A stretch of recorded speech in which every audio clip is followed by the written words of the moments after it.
অথচ বিরোধীদের কাজটা কি? যারা সরকারে থাকবে তাদের বিরোধিতা করা, ভুল ধরিয়ে দেওয়া, অ্যাটাক করা, এটা গণতন্ত্রের নিয়ম। অথচ দেখা যায় আজকে বিএনপির বিরুদ্ধে কোনো কথা বললে তার জিবরা ছেড়ে দেবে, খন্তা কুড়াল যার যা কিছু আছে সব নিয়ে ঝাঁপিয়ে পড়তে বলতেছে। এই গণতন্ত্র? এই জন্য বাকশাল একনাথতন্ত্র। আমরা কি বলি, চরমনার কোনো খারাপ কিছু দেখো, দোষ দেখো, ধরিয়ে দাও, এই যে নিয়ম।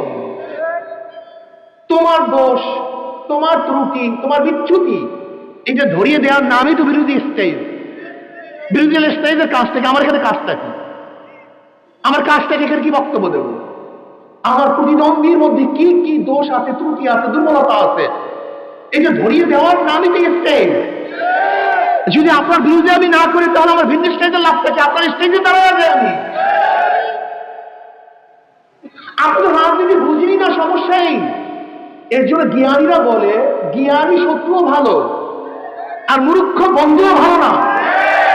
এটা জাহেল, এরা রাজনীতি বলতে কিছুই বোঝে না। দেখেন ফখরুল সাহেব বক্তব্য দেয় র্যাম্পো ন্যাশন আপনি কায়েম করবেন। র্যাম্পো ন্যাশন রং ধনু জাতি। র্যাম্পো ন্যাশন মানে রং ধনু জাতি, যেরকম এক বিভিন্ন রং একই সাথে থাকে।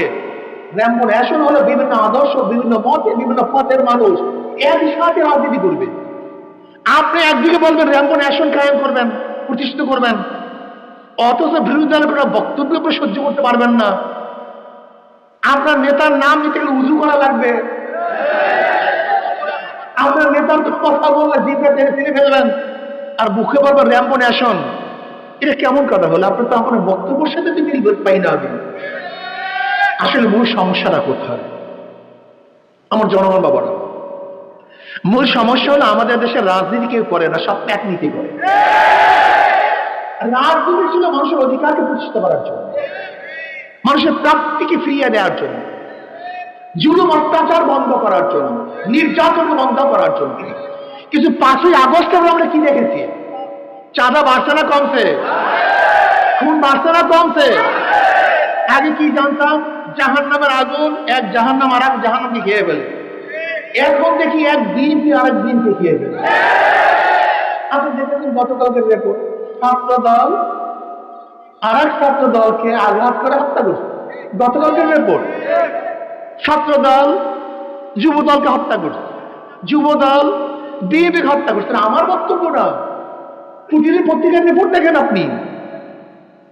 আজকে চাঁদা না দেওয়ার কারণে মা সামনের থেকে যুবককে তুলে হত্যা করা হচ্ছে।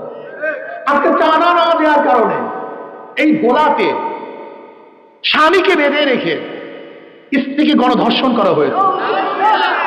আজকে বাবা তার মেয়েকে বিবাহে রাজি না হওয়ার কারণে সেই মেয়ের সামনে বাবাকে হত্যা করা হয়েছে।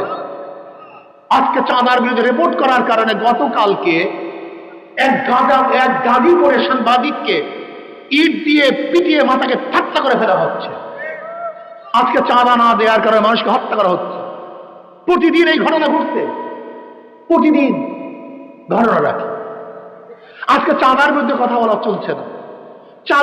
চাঁদার বিরুদ্ধে কথা বলা যায় না। ইমাম সাহেব কথা বলতে গেলে তাদের উপরে অ্যাটাক করা হয়।